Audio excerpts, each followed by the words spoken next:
प्रभु यीशु मसीह के नाम में आप सबों को जय मसीह की। आज की ऑनलाइन आराधना में आपका बहुत बहुत स्वागत है, खास करके उन लोगों का जो आज हमारे साथ पहली बार जुड़े हैं। We welcome you all. आइए आज की आराधना की शुरुआत हम प्रार्थना के साथ करें। Let's start this online service with a word of prayer. हे पिता परमेश्वर, हम आपका धन्यवाद देते हैं कि आप आज हमारे साथ हैं प्रभु। Lord, we thank you so much that we are privileged to know you. हे पिता, आज की आराधना को, आज की सर्विस को हम आपके हाथ में सौंपते हैं। हे खुदावन, अपनी उपस्थिति और अपनी दया से हम में से हर एक को तू भर दे। हे पिता, जितने लोग आज हमारे साथ जुड़े हैं, हमें सुन रहे हैं, हमें देख रहे हैं, हर एक के ऊपर अपनी पवित्र आत्मा के नए अभिषेक को उंडेल दे। हे प्रभु, आज की इस पूरे आराधना को हम आपके पवित्र हाथों में सौंपते हैं। हम हाँ और आमीन के साथ विश्वास करते हैं खुदावंद कि आज हमें नए अभिषेक से तो परिपूर्ण करेगा। Lord, you will fill us with a fresh and new anointing of the Holy Spirit. हे खुदावंद, जितने लोग आज बीमार हैं, जितने लोग आज परिस्थितियों से गुजर रहे हैं, Lord you will deliver them. हे पिता परमेश्वर, आप उन्हें छुटकारा देंगे, चंगाई देंगे और आपकी पवित्र आत्मा की उपस्थिति हम में से हर एक के जीवन में प्रभु इस समय उतर आएगी। हम आपका धन्यवाद देते हैं। सारी आदर महिमा हम आपको सौंपते हैं यीशु मसीह के नाम से, आमीन। आइए हम परमेश्वर की आराधना करेंगे। एक आग हर दिल में हमको जलाना है, भटके हुए जीवन को प्रभु से मिलाना है। आइए अपने स्थानों पर हम खड़े हो जाएं, हाथों को उठाते हुए परमेश्वर की आराधना करेंगे। Hallelujah, hallelujah, hallelujah. धन्यवाद यीशु, धन्यवाद Yeshu. Thank you Jesus, thank you Lord, thank you Holy Spirit. Hallelujah.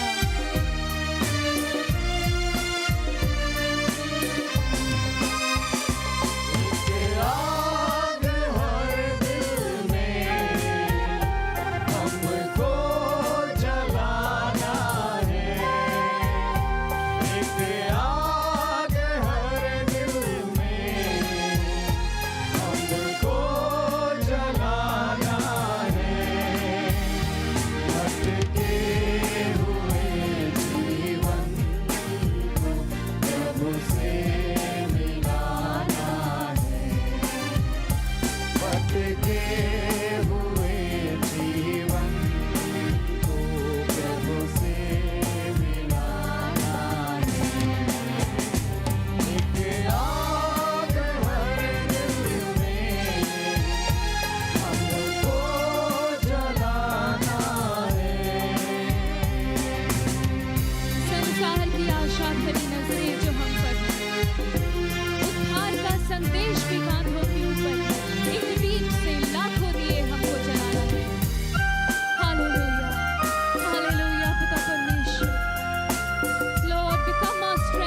सबों को जय मसीह की। आइए हम भजन संहिता अध्याय 22 बारी बारी से पढ़ेंगे। Let's read Psalm 22। हे मेरे परमेश्वर, हे मेरे परमेश्वर, तूने मुझे क्यों छोड़ दिया? तू मेरी पुकार से और मेरी सहायता करने से क्यों दूर रहता है? मेरा उद्धार कहाँ है?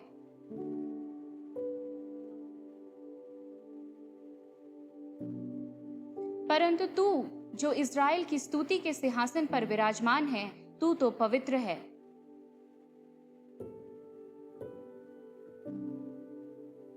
उन्होंने तेरी दुहाई दी और तूने उनको छुड़ाया। वे तुझी पर भरोसा रखते थे और कभी लज्जित ना हुए।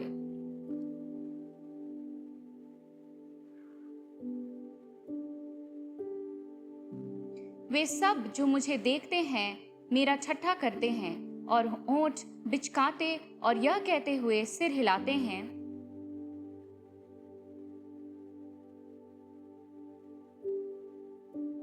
परंतु तू ही ने मुझे गर्भ से निकाला। जब मैं दूध पीता बच्चा था, तभी से तूने मुझे भरोसा रखना सिखाया।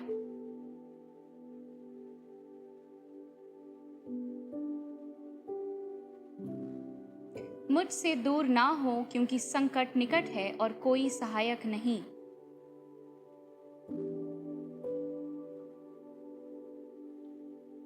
वे फाड़ने और गरजने वाले सिंह के समान मुझ पर अपना मुंह पसारे हुए हैं।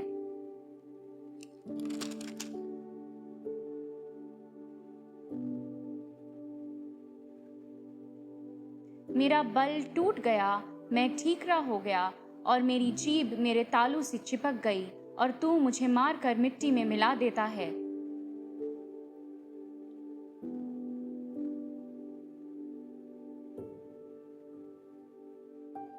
मैं अपनी सब हड्डियां गिन सकता हूँ, वे मुझे देखते और निहारते हैं।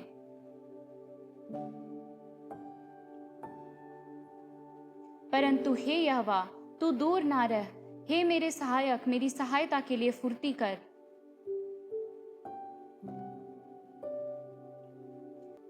मुझे सिंह के मुंह से बचा, हाँ, जंगली सांडों के सींगों में से तूने मुझे बचा लिया है।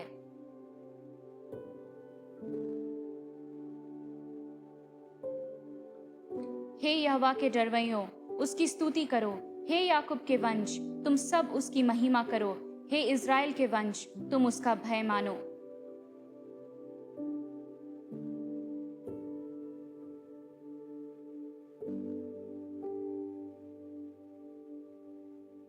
बड़ी सभा में मेरा स्तुति करना तेरी ही ओर से होता है। मैं अपने प्रण को उससे भय रखने वालों के सामने पूरा करूंगा।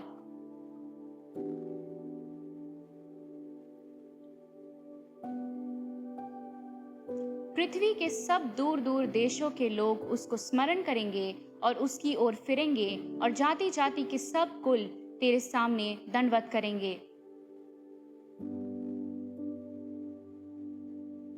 पृथ्वी के सब हृष्ट पुष्ट लोग भोजन करके दंडवत करेंगे। वे सब जो मिट्टी में मिल जाते हैं और अपना अपना प्राण नहीं बचा सकते, वे सब उसी के सामने घुटने टेकेंगे।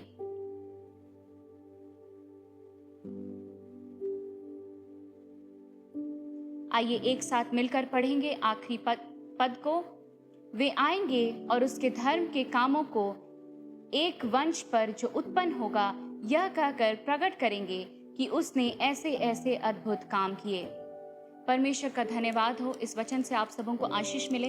मैं आपका ध्यान कुछ क्षण के लिए 22वें अध्याय के पहले वचन पर, पहले पद पर ले जाना चाहती हूँ, जिसमें लिखा है, हे मेरे परमेश्वर, हे मेरे परमेश्वर, तूने मुझे क्यों छोड़ दिया?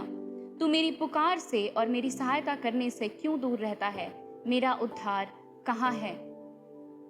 आज मैं आपका ध्यान ले जाना चाहती हूँ मरकुस अध्याय 15 के 34वें वचन में, मार्क चैप्टर 15 वर्स 34, जिसमें प्रभु यीशु मसीह क्रूस पर है और वहां पर से होकर के कहता है, परमेश्वर पिता को पुकारता है, इलोई इलोई लमा शबक्तानी, जिसका अर्थ है, हे मेरे परमेश्वर, हे मेरे परमेश्वर, तूने मुझे क्यों छोड़ दिया?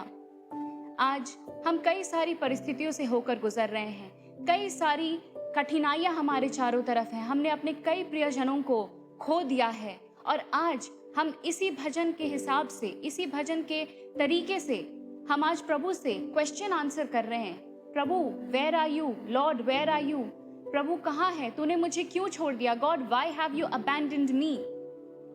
लेकिन भजन संहिता अध्याय 121 के पद संख्या 1 से 2 में लिखा है, मुझे सहायता कहाँ से मिलेगी, मुझे सहायता यहोवा की ओर से मिलती है जो आकाश और पृथ्वी का करता है। My help comes from the Lord who has made heaven and earth. मैं आपको उत्साहित करना चाहती हूँ कि हमारे जीवन में ज़रूर कठिनाइयाँ हैं, ज़रूर परेशानियाँ हैं, हमारे जीवन में फ्राइडे ज़रूर आता है, वो दिन जो दिन क्रूसिफिक्शन का है वो ज़रूर आता है, लेकिन तीसरे दिन बाद रेजरेक्शन डे भी आता है, संडे भी आता है। कदाचित रात को रोना पड़े परंतु सवेरे आनंद आएगा। हम परमेश्वर का धन्यवाद दें कि हम परमेश्वर को आज जानते हैं, आज हम इस वचन को सुन रहे हैं, आज हम प्रार्थना कर सकते हैं। हम परमेश्वर का धन्यवाद दें कि आज हम प्रिविलेज्ड हैं। होली स्पिरिट हमें वार्न करता है। ये भजन संहिता कई साल पहले लिखा गया था। अगर आप इस भजन को दोबारा पढ़ेंगे, बार बार पढ़ेंगे, तो आपको कई सारी सिमिलैरिटीज न्यू टेस्टामेंट में, नए नियम में आपको मिलेगी।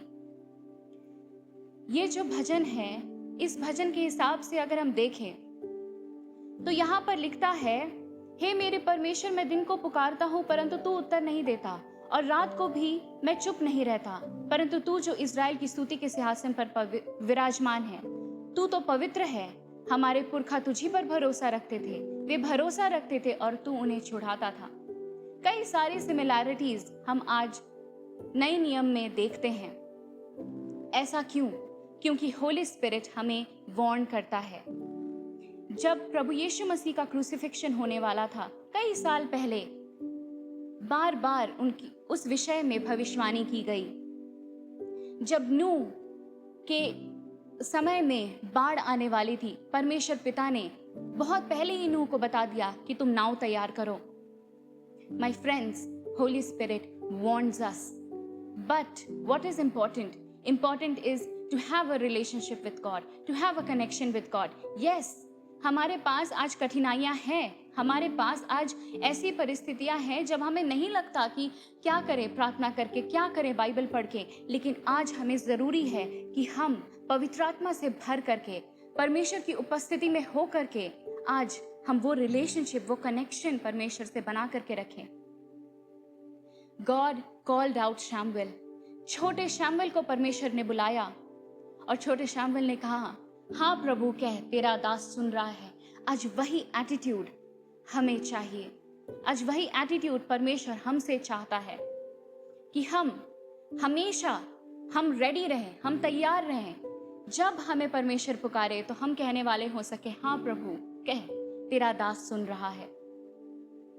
आज हमें ज़रूरी है कि हम परमेश्वर के सामने में अपने आप को सरेंडर करें।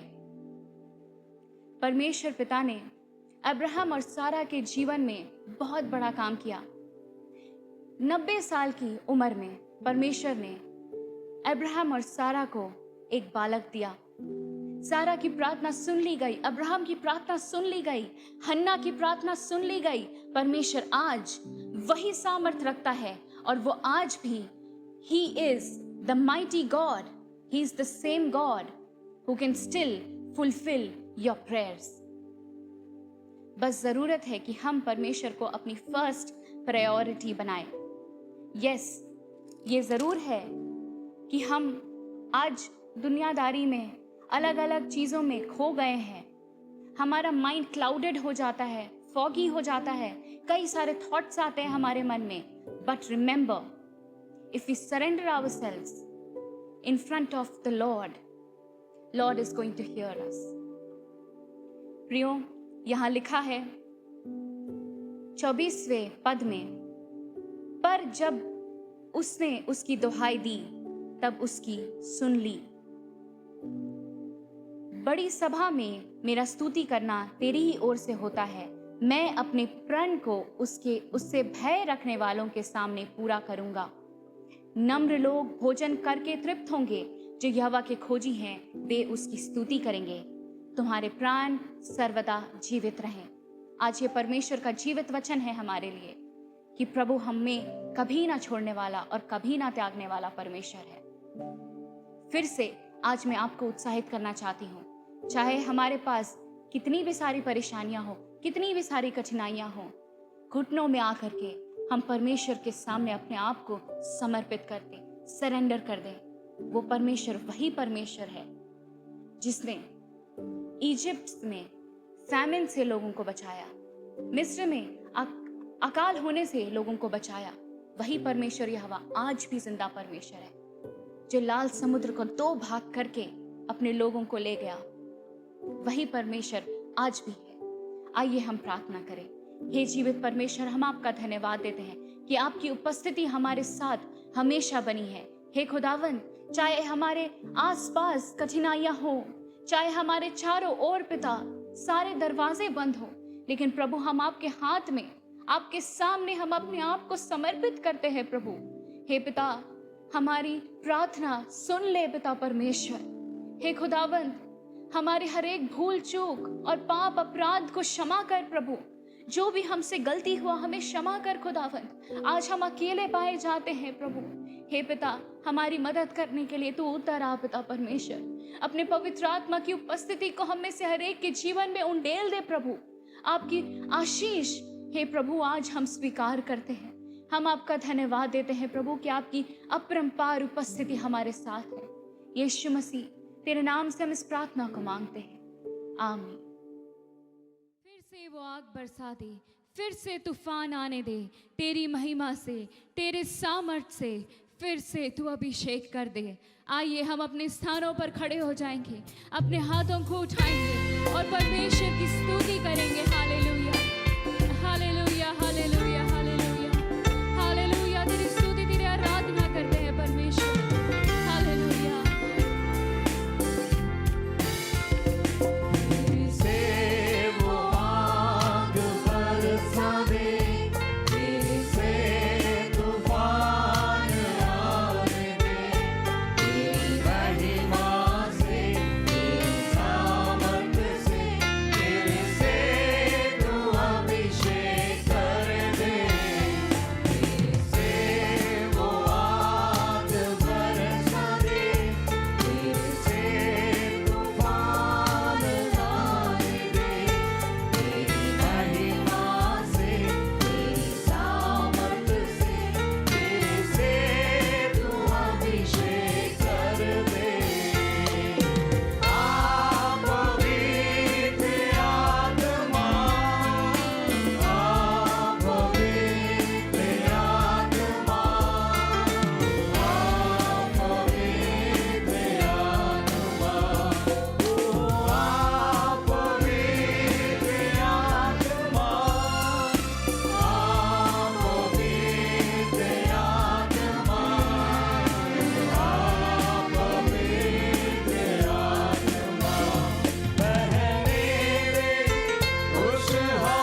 प्रभु यीशु मसीह के अति सामर्थ्य नाम में आप सबों को जय मसीह की।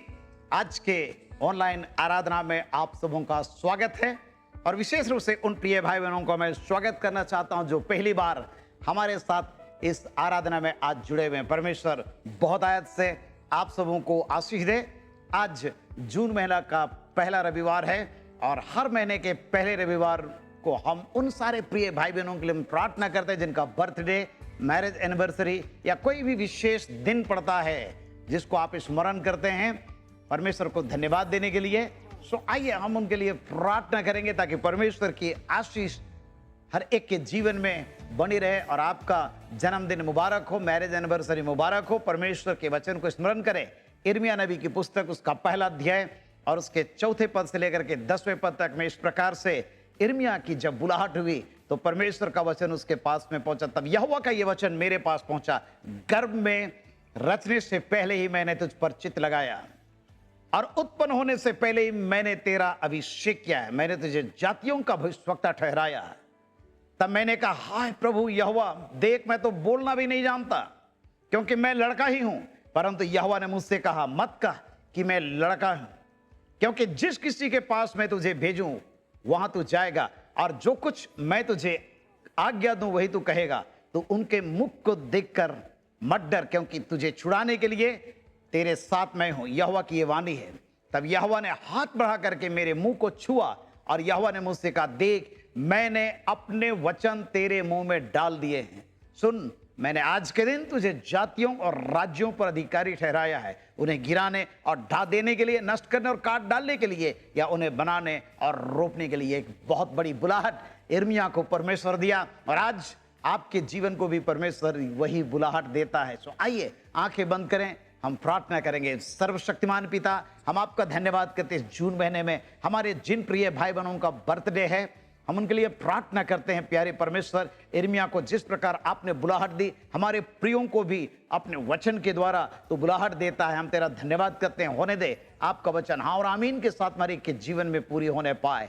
हम तेरे सामर्थ्य आत्मरी को समर्पण करते हैं। शारीरिक रूप में, मानसिक रूप में, आत्मिक रूप में आप तंदुरुस्ती प्रदान कीजिए पिता। हम प्रार्थना करते हैं जिनका मैरिज एनिवर्सरी है उन सारे प्रिय भाई बहनों के लिए प्यारे परमेश्वर दाम्पत्य जीवन उनको बहुत ही आशीष में होने पाए। अपनी सुरक्षा के घेरे में रख। अब पारिवारिक जीवन में आप बड़ी आशीष दे। हर प्रकार की चुनौती का सामना करने के लिए शक्ति प्रदान कर। तेरा बलवंत हाथ हर एक के जीवन में या कोई भी विशेष अवसर हमारे प्रियों के जीवन में इस महीने पड़ता है, आपकी बरकत आशीष बहुत हर एक के जीवन में मांगते हैं। धन्यवाद के साथ में यह प्रार्थना मांगते पिता अपने उद्धारकर्ता प्रभु यीशु मसीह के नाम में सुन दया से ग्रहण कर, आमीन।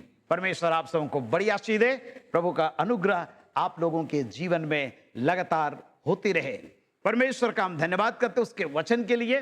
यिर्मयाह 29 अध्याय उसका 11 पद में परमेश्वर की एक बहुत बड़ी योजना जो मनुष्यों के जीवन के लिए है, जिसके द्वारा हम हमेशा आशीष पाते हैं। आज हम पुनः उस वचन को स्मरण करें जहां पर लिखा है, क्योंकि यहोवा की यह वाणी है कि जो कल्पनाएं मैं तुम्हारे विषय करता हूं उन्हें मैं जानता हुए हानि की नहीं वरन कुशल ही की है, और अंत में तुम्हारी आशा पूरी करूंगा। परमेश्वर मेरे आपके जीवन के विषय में जो योजना बनाता है वो अद्भुत है। प्यारो, परमेश्वर के वचन में हम पाते हैं, पौलुस प्रेरित करता पहला कोरिन्थ 2 अध्याय का 9 पद में, जो आंख ने नहीं देखा, जो कान ने नहीं सुना, जो मनुष्य के चित्त में नहीं चढ़ा, परमेश्वर उन बातों को उनके लिए रखा है। आज मेरे और आपके जीवन के लिए भी रखा है। और आज हम परमेश्वर का धन्यवाद करें कि उसकी योजना हमारे जीवन के लिए अद्भुत है। इस्राएलियों के जीवन के लिए परमेश्वर की योजना अद्भुत थी और परमेश्वर 430 वर्ष की गुलामी से इस्राएलियों को मिस्र की बंधुआई से छुड़ाया और उनको छुड़ाने के पीछे जो परमेश्वर का मकसद था, आइए हम थोड़े समय कुछ मुद्दों को हम ध्यान करें जो परमेश्वर के वचन में हम पाते हैं। परमेश्वर इस्राएलियों को मिस्र की गुलामी से छुड़ाया। उसको छुड़ाने का, उनको वहां के बंधन से मुक्त करने का कारण क्या था? परमेश्वर क्या चाहता था?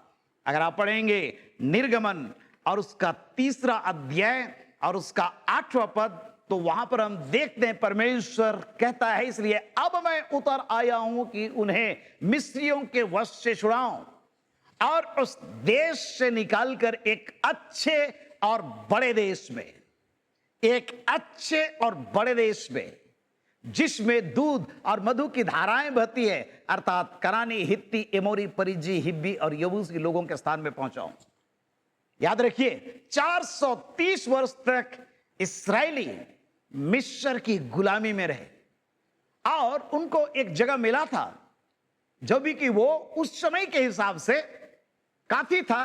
यूसुफ के समय में जब यूसुफ प्रधानमंत्री था और उसको मालूम था कि हम चरवाही करने वाले समूह के लोग हैं और खेती बाड़ी करने वाले लोग हैं, और इसीलिए जब जगह का चुनाव करना पड़ा तो गोसेन नामक जगह को परमेश्वर के लोगों के लिए दिया गया।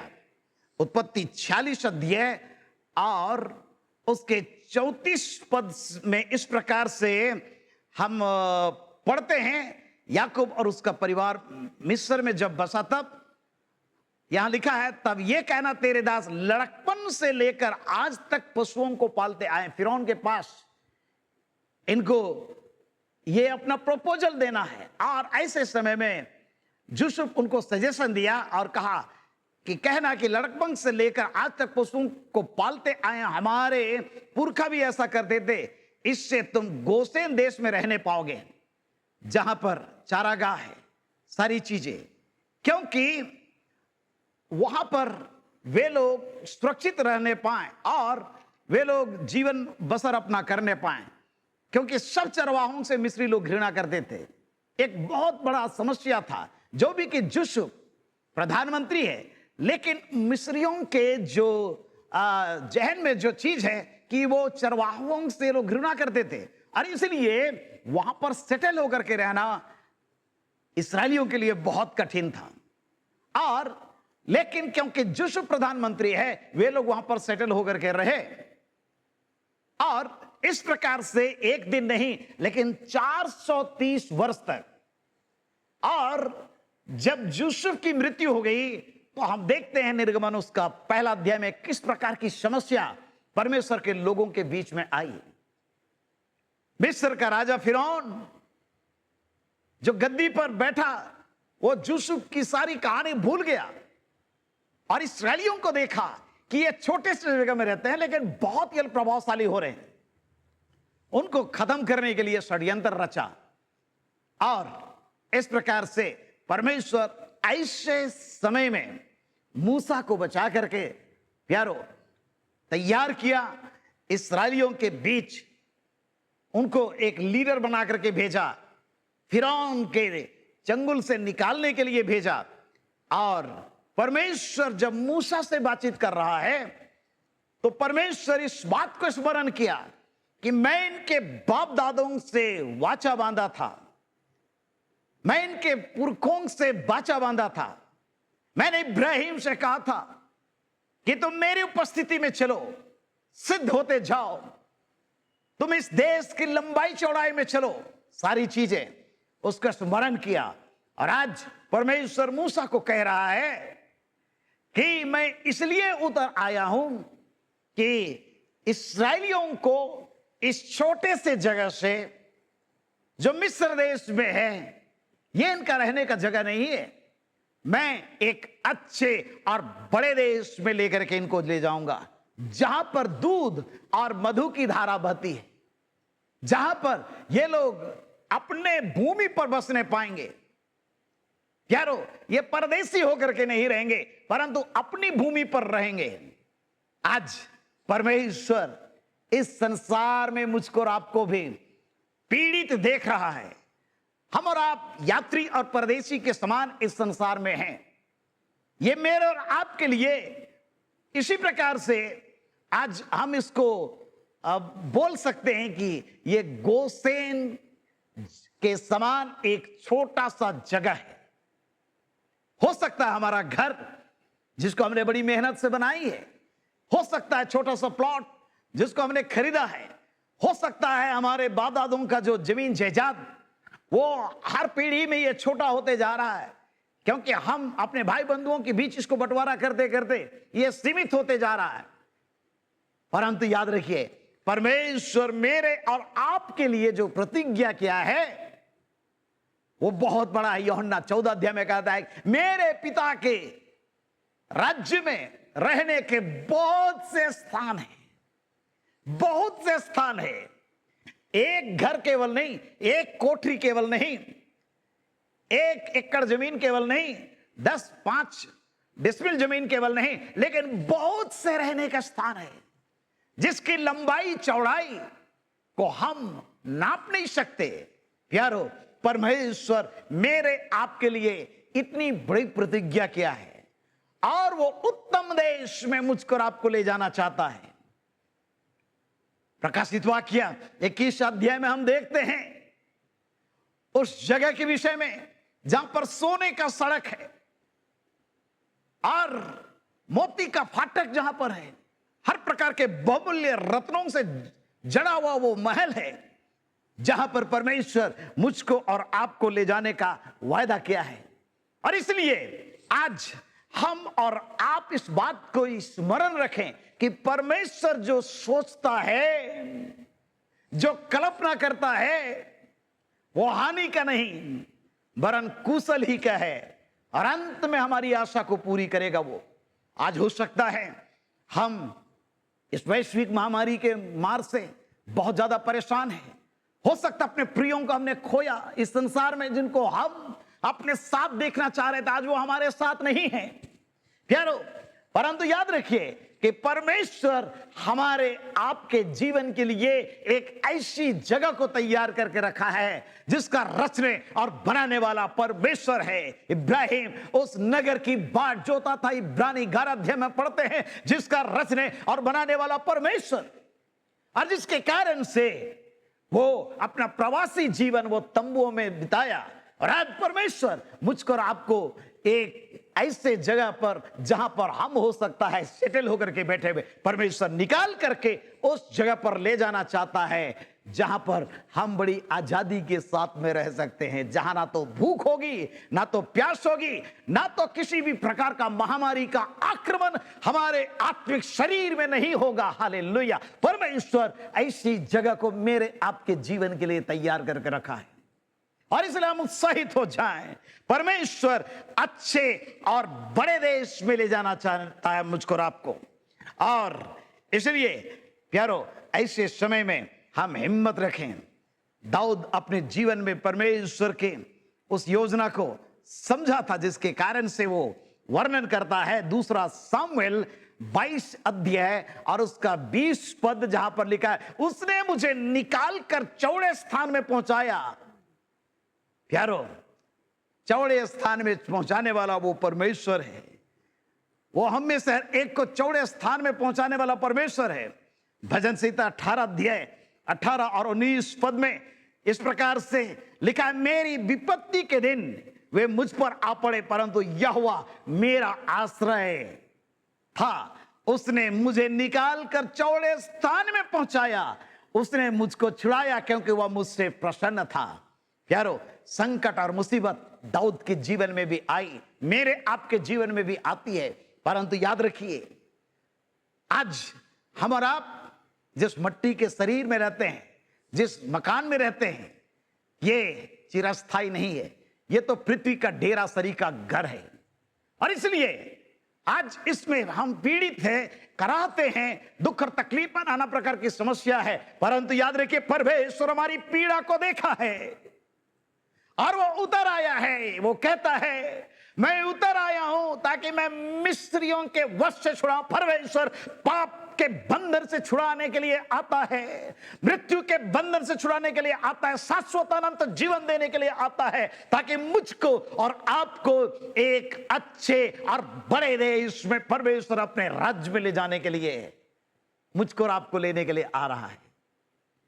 हमारे कई लोगों को ले गया और इसलिए हम आनंदित हो, परमेश्वर का धन्यवाद करें क्योंकि वो महान परमेश्वर है, वो सर्वशक्तिमान परमेश्वर है।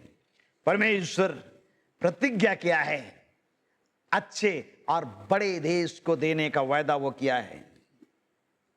दूसरी बात हम देखते हैं व्यवस्था विवरण और उसका 8वां अध्याय और उसका 1 पद से 10 पद तक। यहां पर हम इस प्रकार से देखते हैं book of Deuteronomy chapter 10 verses 1 to 10, जो जो आज्ञा मैं आज तुम्हें सुनाता हूं उन सबों पर चलने की चौकसी करना परमेश्वर अपने लोगों को कर, इसलिए कि तुम जीवित रहो और बढ़ते जाओ। और जिस देश के विषय में यहोवा ने तुम्हारे पूर्वजों से शपथ खाई है उसमें जाकर उसके अधिकारी हो जाओ। परमेश्वर स्वर्ग के राज्य के अधिकारी मुझको बनाना चाहता है। वो प्रभु यीशु मसीह ने कहा मत्ती 28 अध्याय 18 पद में, स्वर्ग और पृथ्वी का अधिकार मुझको दिया गया है। यारो इसी प्रकार से आज मुझको और आपको वो अधिकार देना चाहता है ताकि हम और आप मृत्यु से पार होकर के जीवन में प्रवेश करने को उस मर्म को जाने। और इसलिए परमेश्वर आज इस्राएलियों से कह रहा है कि तुम्हारे पूर्वजों से शपथ खाई थी उसमें जाकर उसके अधिकारी हो। और स्मरण रख कि तेरा परमेश्वर यहोवा उन 40 वर्षों में तुझे सारे जंगल के मार्ग में इसलिए ले आया कि वह तुझे नंबर बनाए। आज परमेश्वर मुझको आपको भिन्न भिन्न प्रकार की शक्तियों परिस्थितियों से लेकर के जा रहा है। परमेश्वर क्यों हमको ले जा रहा है? ताकि हम और आप परमेश्वर के सामने नंबर बन जाएं, नंबर बनाए, तेरी परीक्षा करके ये जान ले कि तेरे मन में क्या क्या है। परमेश्वर मन की बातों को जानने वाला परमेश्वर है और कि तू उसकी आज्ञाओं का पालन करेगा या नहीं। उसने तुझको नंबर बनाया, भूखा भी होने दिया, फिर वो मन्ना जिससे तू ना तो तेरे पुरखा ही जानते थे वो तुझको खिलाया, इसलिए कि वह तुझको सिखाए कि मनुष्य केवल रोटी ही से नहीं जीवित रहता है परंतु जो वचन परमेश्वर के मुंह से निकलता है मनुष्य जीवित रहता है। 40 वर्षों में तेरे वस्त्र पुराने नहीं हुए और तेरे तन से भी नहीं गिरे और ना तेरे पांव फूले। फिर अपने मन में ये तो विचार कर कि जैसा कोई अपने बेटे को ताड़ना देता है वैसे ही तेरा परमेश्वर यहोवा तुझको ताड़ना देता है। इसलिए अपने परमेश्वर की आज्ञाओं का पालन करते हुए उसके मार्गों पर चलना और उसका भय मानते रहना, क्योंकि तेरा परमेश्वर यहोवा तुझे एक उत्तम देश में लिए जा रहा है जो जल की नदियों का, तराइयों और पहाड़ों से निकले हुए गहरे स्रोतों का देश है। कितना सुंदर वो देश है। प्यारो, आज जिस जगह पर हम रहते हैं, जिस परिस्थिति में हम रहते हैं, कई बार हमारे लिए बहुत मुश्किल होती है। इस्राएली मिस्र देश में गोसेन नामक जगह पर रहते थे। स्मरण में दिलाना चाहता हूं व्यवस्था विवरण उसका 11 अध्याय और उसका 10 और 11 पद में देखो, जिस देश के अधिकारी होने को तुम जा रहे हो वो मिस्र देश के समान नहीं है। परमेश्वर इस संसार के समान देश हमको नहीं दे रहा है, लेकिन स्वर्ग का राज्य जो बहुत ही सुंदर है, जहां से निकल कर आयो, जहां तुम बीज बोते थे और हरे साग के खेत की रीति के अनुसार अपने पांव से नालियां बना करके सींचते थे। मतलब पानी की बहुत भारी किल्लत थी। आज इस संसार में कई बार पानी की किल्लत हमें होती है, भोजन की किल्लत होती है, और ये वैश्विक महामारी ने हमें सिखलाया है कि हम में से हर एक को ऑक्सीजन की भी किल्लत होती है। और आज जिसके कारण से हमारे सरकार को, स्वयंसेवी संस्थाओं को ये सारी चीजों को प्रबंध करना पड़ रहा है। ये ऑक्सीजन तो परमेश्वर का मुफ्त में दिया हुआ वरदान है। पेड़ पौधे जंगल में आप जाएंगे, ऑक्सीजन आपको मुफ्त में निःशुल्क मिल गएगा। लेकिन आज जिस प्रकार की परिस्थिति आ रही है, वायु प्रदूषण होते जा रहा है और यह महामारी और भी भयंकर रूप से आज पूरे दुनिया को प्रभावित किया और आज मनुष्यों को ऑक्सीजन की कमी हो रही है।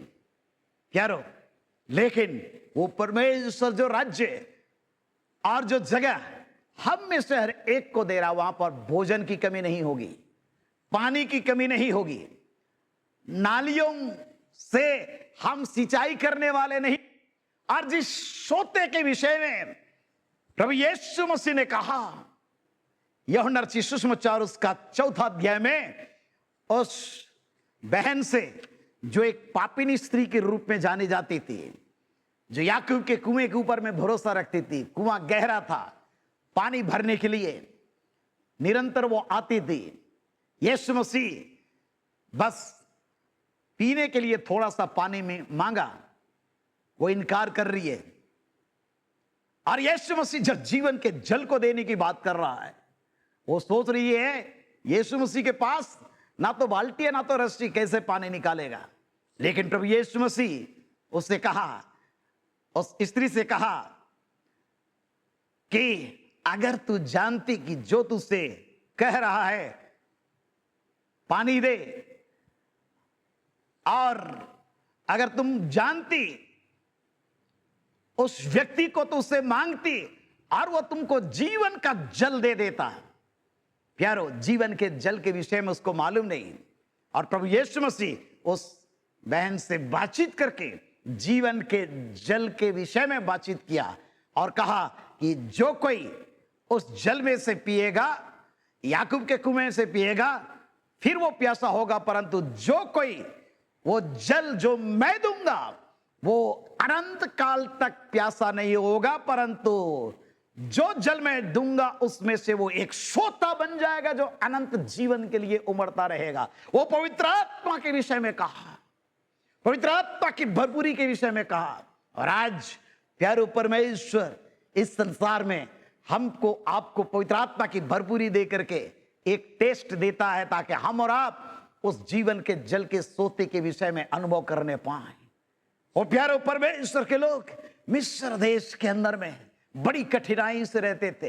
नाली बना करके, पतली पतली नाली होगी, अपने पांव से वे लोग उसको घेरते थे और पानी के द्वारा सिंचाई करते थे। लेकिन परमेश्वर आज उनको एक ऐसे जगह पर ले जाने की प्रतिज्ञा कर रहा है, वो जहां पर गहरे सोतों का देश है और पहाड़ों से निकले हुए गहरे सोतों का देश। प्यारो, परमेश्वर ऐसे जगह पर मुझको और आपको ले जाना चाहता है, जिसकी झलक हम प्रकाशित वाक्य और उसके 22 अध्याय में हम पढ़ते हैं, जहां पर परमेश्वर के वचन में इस प्रकार से लिखा है, फिर उसने बिल्लौर किसी झलकती हुई जीवन की जल की नदी दिखाई, जो परमेश्वर मेमने के सिंहासन से निकल करके नगर की सड़कों के बीचों बीच बहती है। और नदी के इस पार और उस पार जीवन का वृक्ष था, उसमें 12 प्रकार के फल लगते थे और वो हर महीने फलता था, और उस वृक्ष के पत्तों से जाति जाति के लोग चंगे होते थे। और फिर श्राप नहीं होगा, परमेश्वर और मेमने का सिंहासन उस नगर में होगा और उसके दास उसकी सेवा करेंगे। प्यारो, वे उसके मुंह देखेंगे और उसका नाम उनके माथों पर लिखा हुआ होगा। फिर रात नहीं होगी, दीपक और सूर्य को उजियाले की आवश्यकता नहीं होगी, क्योंकि प्रभु परमेश्वर उन्हें उजियाला देगा और वे यौवन युग राज्य करेंगे। कितना सुंदर और मनोहर जीवन होगा। प्यारो, हमारे जीवन के लिए परमेश्वर की योजना बहुत अधिक है, और इसलिए आज हम इस बात को माने कि जो आंख ने नहीं देखा, जो हमारे कानों ने नहीं सुना, जो हमारे चित्त में नहीं चढ़ा, परमेश्वर उन बातों को मेरे और आपके लिए रखा है। यहेजकेल 47 अध्याय में उस सोते के विषय में एक झलक हम देखते हैं, किस प्रकार से छोटा सा सोता निकलता है, लेकिन आगे चल करके ये तैरने वाला नदी बन जाता। प्यारो, परमेश्वर इसी प्रकार से आज मेरे आपके जीवन को भी आशीषित करना चाहता है, ताकि हम और आप आज इस संसार के माया जाल में ना रहें, परंतु अपने आप को तैयार करें परमेश्वर के राज्य में जाने के लिए। और परमेश्वर के राज्य में जब जाएंगे, सारी समस्याएं वहां पर समाधान हो जाएगी। हालेलुया। परमेश्वर का हम धन्यवाद करते हैं। वो कनान देश जब इस्राएली पहुंचे, प्यारो, सबसे पहले यरीहो नगर को उनको लेना पड़ा, और यरीहो नगर ले रहे हैं और भिन्न भिन्न नगरों को ले रहे हैं, और इस प्रकार से यरदन नदी को पार कर रहे हैं, और इस प्रकार आय नगर को ले रहे हैं, और उसके बाद में और अलग अलग हिस्सों को ले रहे हैं। और इस प्रकार से वो चीज जो परमेश्वर उनको कहा था, वे लोग अपनी आंखों से उसको देखने पा रहे हैं। प्यारे परमेश्वर मुझको और आपको दिखलाना चाहता है। और यही देश के अंदर में जो यर्दन नदी, जो इस्राएलियों के लिए एक समय जब ये लोग शुरू में एंट्री कर रहे थे, बड़ी बाधा बनी हुई थी, आगे चल करके वही आशीष का कारण बन गया, जहां पर नामान जैसे कोढ़ग्रस्त व्यक्ति जाकर के डुबकी मार करके चंगाई को प्राप्त किया, जहां पर यूहन्ना भविष्यवक्ता प्रचार कर रहा है मन फिराव का, और भीड़ के लोग आ रहे हैं और वो बपतिस्मा लेकर के जीवन को प्राप्त कर रहे हैं। प्यारो, परमेश्वर इसी प्रकार से आज मेरे आपके जीवन में भी कार्य करना चाहता है इस संसार के अंदर में। और इसलिए हिम्मत के साथ में हम आगे बढ़ें और हम धीरज के साथ में आगे बढ़ें। परमेश्वर परिस्थितियों को बदलने वाला परमेश्वर है, इस पृथ्वी के हालात को भी परिवर्तित करने वाला परमेश्वर है। आज हम जो भी परिस्थिति में हैं, हम धीरज के साथ में आगे बढ़ें। परमेश्वर हमें ऐसे जगह पर पहुंचाएगा जहां पर हम गहरे स्रोतों के स्थान को प्राप्त करेंगे। वो पवित्र आत्मा की भरपूरी हमारे जीवन में आएगी। उस आनंद की भरपूरी को इस संसार के अंदर में हम अनुभव से मालूम करने पाएंगे। पवित्र आत्मा की भरपूरी हमारे जीवन में आएगी, हम उस बड़े और चौड़े स्थान का अनुभव प्राप्त करने पाएंगे। और इस प्रकार से जहां भी हम जाएंगे, ईश्वर की महिमा को हम लोगों के बीच में लाने वाले व्यक्ति बन जाएंगे। प्यारो, परमेश्वर वादा किया है अच्छे और हमारे लिए चौरस जगह को देने का, सोतों के भूमि को देने का, जहां पर पानी की घटी और कमी नहीं होगी। और एक बहुत बड़ी प्रतिज्ञा परमेश्वर किया है, जो आंख ने नहीं देखा, जो कान ने नहीं सुना, जो हमारे चित्त में नहीं चढ़ा है।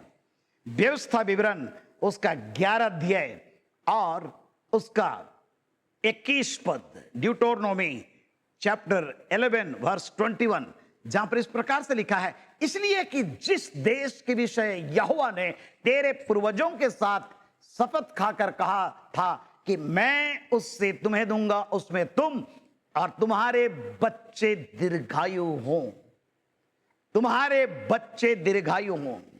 एक बहुत बड़ी आशीष परमेश्वर मुझको और आपको देना चाहता है।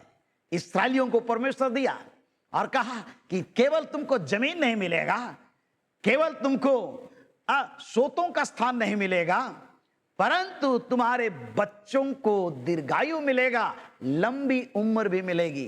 प्यारो, परमेश्वर दीर्घायु से तृप्त करने वाला परमेश्वर है। भजन 91 16 पद में लिखा है, मैं तुम्हें दीर्घायु से तृप्त करूंगा और अपने किए हुए उद्धार का दर्शन दिखाऊंगा।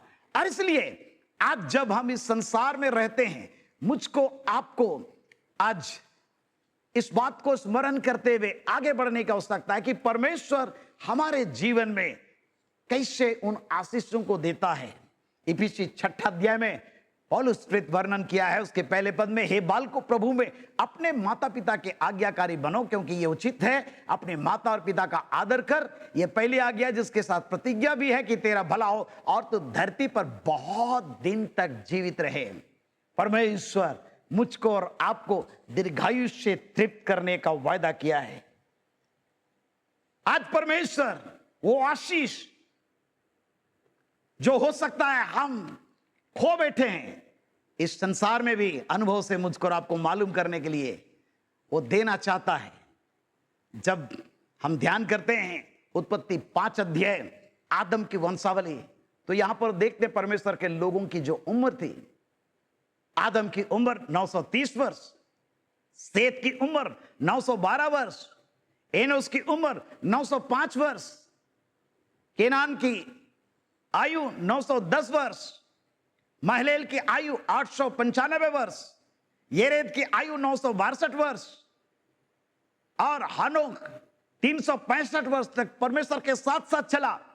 मतुसेला 969 वर्ष, लेमेक की आयु 777 वर्ष।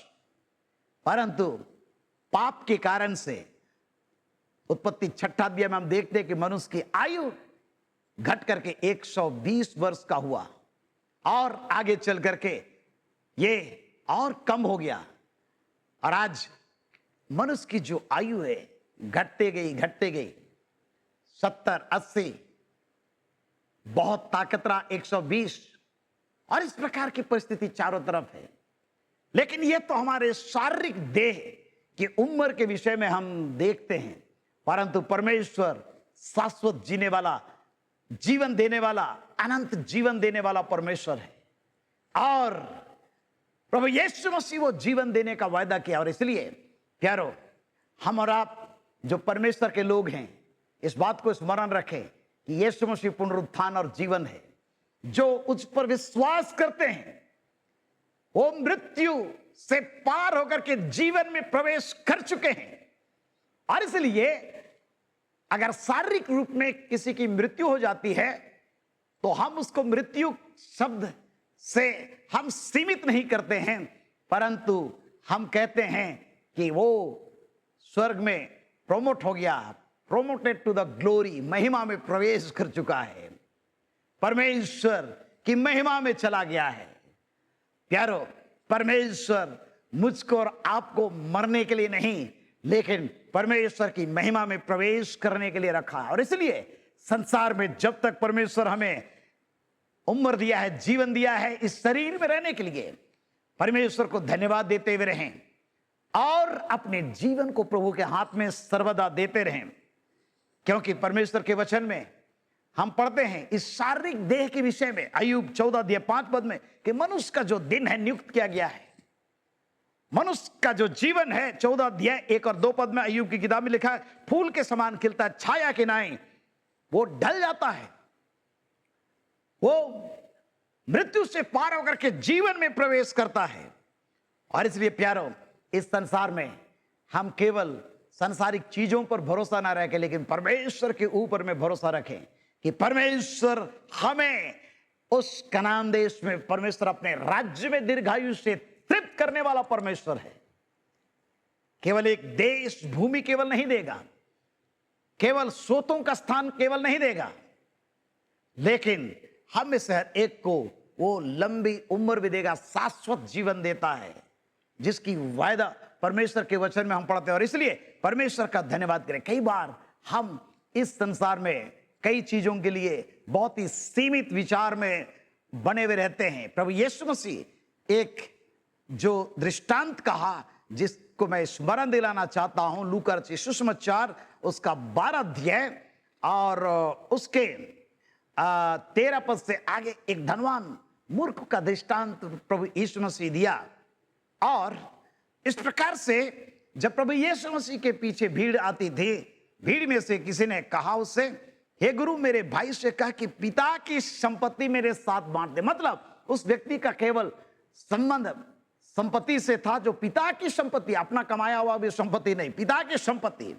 उसने कहा, हे मनुष्य, किसने तुझे मुझे तुम्हारा न्यायी या बांटने वाला नियुक्त किया है?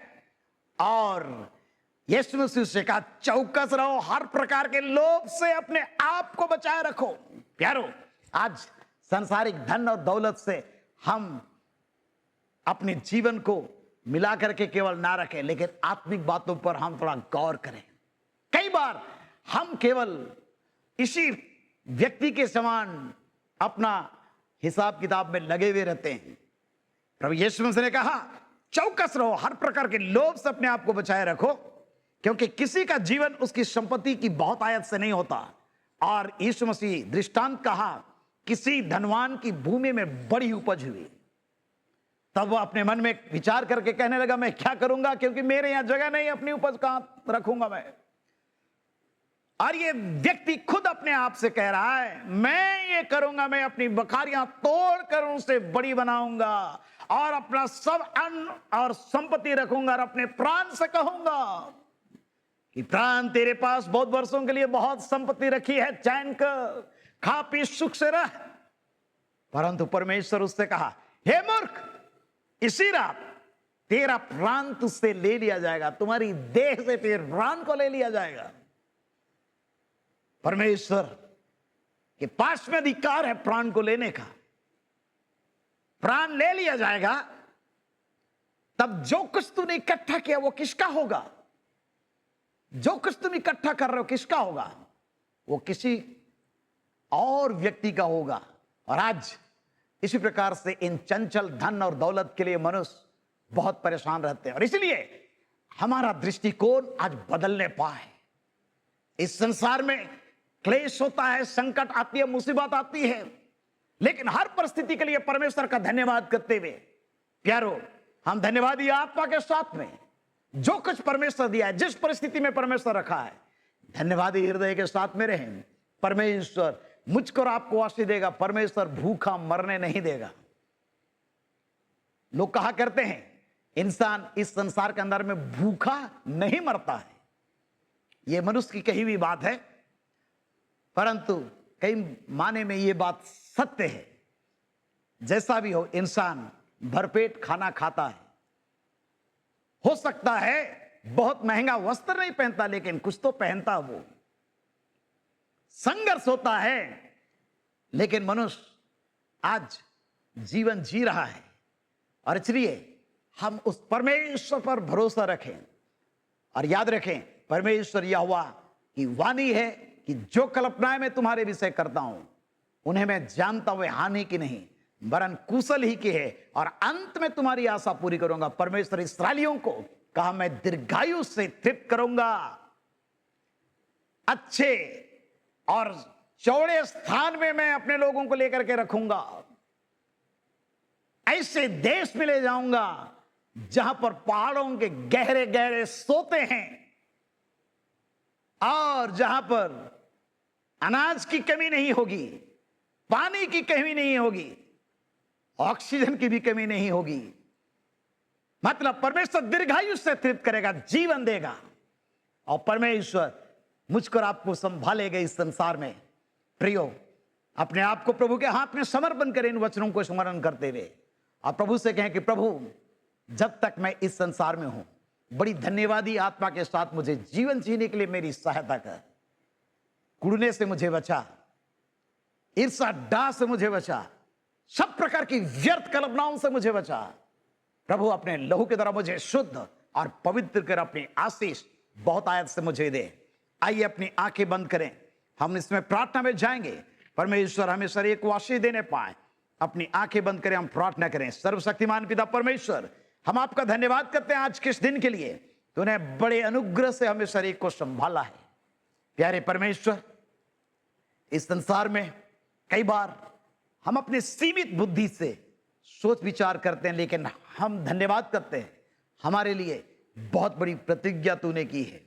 इस्राएलियों को मिस्र की बंधुआई से छुड़ाने का तेरा उद्देश्य था कि उनको एक बड़े और चौड़े जगह पर तू उनको स्थापित करे, ऐसे जगह पर जहां पर पहाड़ों से गहरे सोते निकलते हैं, जहां पर अनाज और पानी की घटी और कमी नहीं। प्यारे परमेश्वर, जहां पर तू वायदा किया मैं तुम्हारे बच्चों को दीर्घायु से तृप्त करूंगा, निराशा की वादियों में रहने वाले हमारे प्रियों पर अपने सामर्थ्य हाथ को बढ़ा। कई लोग अपने जीवन में प्रभु कई बार आत्महत्या करना चाहते, उनके जीवन को बचा ले, पापों को क्षमा कर, और तो उनको स्मरण दिला कि तू उनका परमेश्वर है। अपने धर्म में देने हाथ को बढ़ा करके छू पिता, सुरक्षा दे, अपने लहू से एक हृदय को शुद्ध और पवित्र कर। तेरे पवित्र नाम की महिमा हर एक के जीवन के द्वारा, तेरे सामर्थ्य हाथ में हर एक को हम समर्पण करते हैं पिता, और ये प्रार्थना मांगते अपने उद्धार करता प्रभु यीशु मसीह नासरी के नाम में सुन और बड़ी दया से ग्रहण कर, आमीन। अब हमारे प्रभु ख्रिस्ट का अनुग्रह, ईश्वर पिता का प्रेम और पवित्र आत्मा की सहभागिता हम सबों के संग सदा सर्वदा होती रहे, आमीन। जय मसीह की। परमेश्वर आप सबों को बड़ी आशीष दे। लगातार हमारे YouTube चैनल को आप लाइक करें, सब्सक्राइब करें, शेयर करें, और ईश्वर की आशीष को लगातार बांटते रहें। याद रखें, प्रत्येक शनिवार 5:30 बजे शुभ संदेश टेलीविजन चैनल पर यीशु की पुकार कार्यक्रम देखना ना भूलें। परमेश्वर आप सबों को बहुत आयत से आशीष दे। सबों को पुनः धन्यवाद। जय मसीह की।